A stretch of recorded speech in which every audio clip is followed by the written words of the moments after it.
여러분 안녕하십니까? 평신도 학교를 통해서 이렇게 만나게 돼서 정말 반갑습니다. 저는 보성 본북교회에서 7년, 진도 보정교회에서 7년의 목회를 했고 현재는 선교부의 일을 하면서 신태인교회에서 목회를 하고 있습니다. 공교롭게도 목회했던 지역이 지구 단위 평신도 활동이 굉장히 활발했던 보성, 진도, 정읍 지역입니다.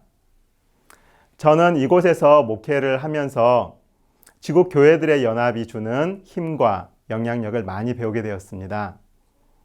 모든 것이 다 긍정적이었다고 말할 수는 없지만 긍정적인 면들이 훨씬 크게 다가왔습니다. 그래서 저는 이번 회기에 선교부의 방향을 임원들과 협의하여 두 가지로 정하였습니다. 하나는 지구 중심의 선교 활성화입니다. 또 하나는 평신도 선교운동입니다. 오늘은 지구 중심의 선교 활성화에 대해서 말씀드리고자 합니다. 지구 중심 선교 활성화란 무엇일까요? 화폐가 중심이 되어 세우는 선교 정책을 지구가 중심이 되어 세우는 방향으로 진행하겠다는 것입니다. 지구 중심의 선교 활성화 정책으로 나가려는 이유가 무엇일까요? 첫째, 지역의 형편을 잘 모르는 한 사람보다는 지역을 잘 아는 여러 사람들이 협력하여야 더 나은 선교가 이루어지기 때문입니다. 둘째, 각자가 사는 지역의 일들에 함께 참여하고 고민하고 또 결정을 해야 관심이 높아지고 책임감도 커지기 때문입니다. 셋째, 지구교회 지도자들의 선교 역량이 더욱 커지는 기회를 만들기 위함입니다. 넷째, 지역의 특색을 살려서 그 지역만의 독특한 재림교회 선교 문화가 발전되기를 바라기 때문입니다. 화폐는 지구 중심 선교 활성화를 위해 어떻게 계획하고 있을까요?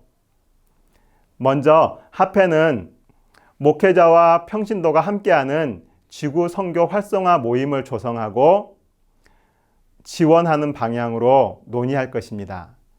과거에 했던 지구 선교 정책보다 이 시대에 맞는 보다 나은 그러한 정책들을 찾기 위해 노력할 것입니다.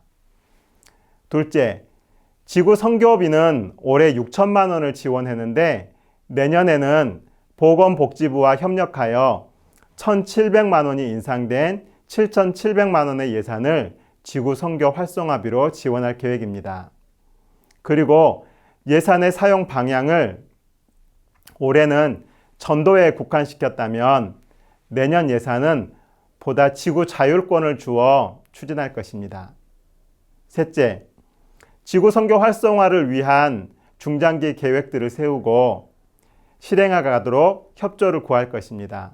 특별히 선교, 영적 성장, 리더십의 향상을 계획 속에 포함하도록 요청할 것입니다. 세계교회와 호남화폐의 선교부 정책과 조화를 이룰 수 있도록 하기 위함입니다.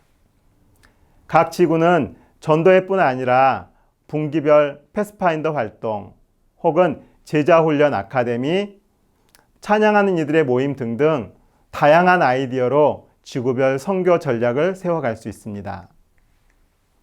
지구 중심의 선교 활성화가 되려면 가장 중요한 것은 무엇일까요?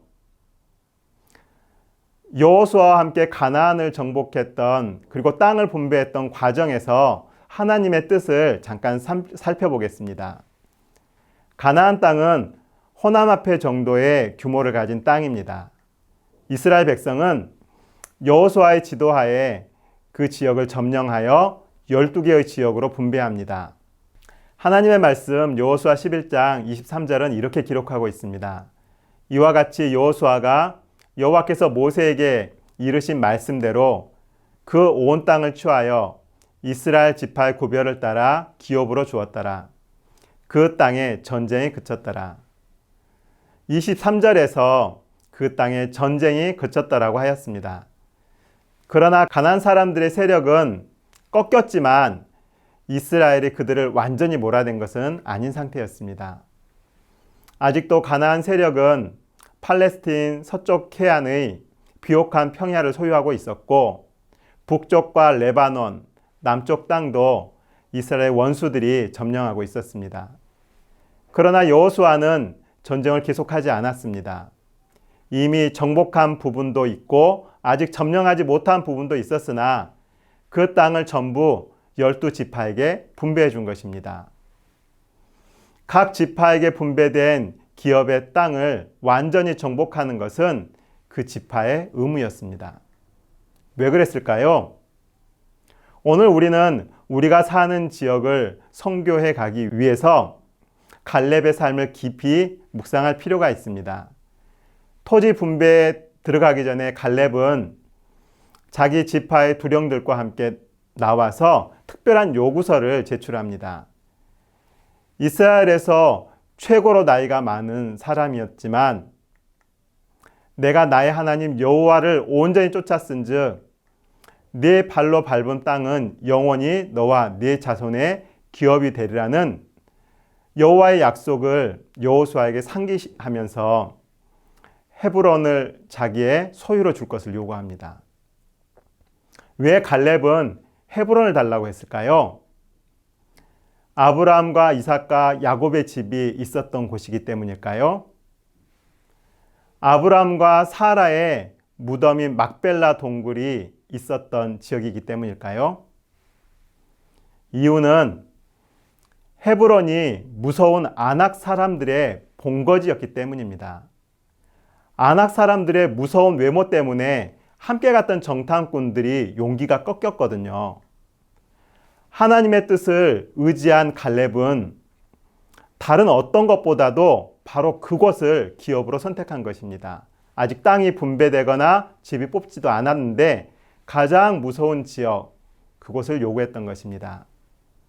갈렙은 그날에 여호와께서 말씀하신 이 산지를 내게 주소서, 당신도 그날에 들으셨거니와 그곳에는 아낙 사람들이 있고 그 성읍들은 크고 견고할지라도 여호와께서 혹시 나와 함께 하시면 내가 필경 여호와의 말씀하신 대로 그들을 쫓아내리이다고 하였습니다. 이 요구는 유다의 지도자들의 지지를 받았습니다. 갈렙은 자신의 이익을 위해 권위를 행사하지 않았습니다. 갈렙은 자기를 위하여 이미 정복된 땅을 요구하지도 않았습니다. 갈렙은 교회 성장을 위해서 수평 이동을 원하지 않았습니다. 수를 늘리기 위해 합병을 요구하지도 않았습니다. 갈렙은 이스라엘 사람들의 신앙심을 동요시켰던 그 거인들에게서 요새를 탈취하고자 했습니다. 갈렙의 요구는 명예나 세력을 얻으려는 욕망에서 나온 것이 아니었습니다. 오히려 정탐꾼들이 정복하기 불가능하다고 생각하였던 그곳을 요청하였습니다. 갈렙은 백성들에게 하나님께 영광을 돌리는 일에 모본을 보여 각 지파를 격려하여 저희 조상들이 정복할 수 없다고 생각했던 땅을 충분히 얻을 수 있다는 확신을 주고자 하였던 것입니다. 갈렙의 요구는 즉시 수락되었습니다.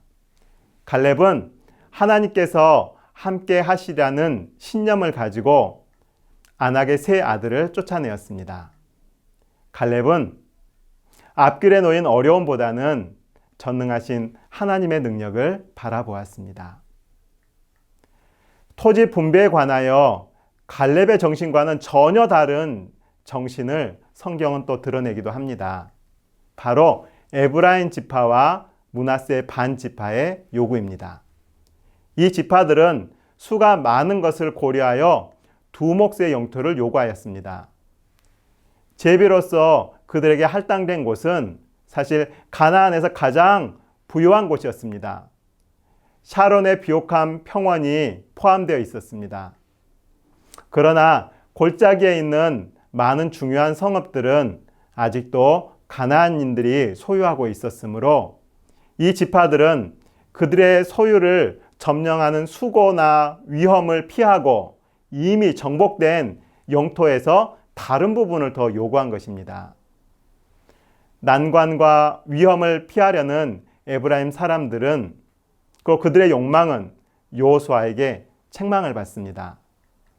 여호수아는 너는 큰 민족이요 큰 권능이 있은즉 가나안 사람들이 비록 철병거를 가졌고 강할지라도 네가 능히 그들을 쫓아내리라고 말하였습니다.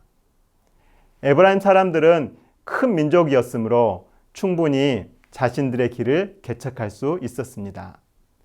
하나님의 도우심을 힘입는다면 그들은 철병거를 두려워할 필요가 없었습니다. 승리는 사람의 수에 있는 것이 아닌 듯 합니다. 하나님께 충성을 다하는 마음, 그리고 언약을 충실히 지키려는 태도에 있는 듯 합니다. 지구 선교의 활성화도 같은 맥락에 있다고 느껴집니다. 오늘의 말씀들을 영적으로 교훈 삼아서 지구 선교 활성화의 교훈과 경계로 삼으셨으면 좋겠습니다. 감사합니다. 하늘에 계신 아버지 하나님, 호남 앞에 모든 교회들을 보살펴 주시고 또 각 지구에도 은혜를 베풀어 주셔서 갈렙에게 함께 하셨던 하나님의 역사가 모든 교회에도 함께 해주고 또 지역에도 함께 해주셔서 각 지역의 선교에 있어서 예전에 갈렙이 가나안을 점령했던 것처럼 하나님의 복음과 성령의 역사로 그 지역이 하나님의 큰 축복을 받는 지역으로 바뀌어질 수 있도록 은혜를 베풀어 주십시오. 평신도들과 모든 목회자들이 마음이 하나가 되어서 하나님의 큰 역사를 이루도록 도와주시기를 예수님 이름으로 간절히 기도드립니다. 아멘.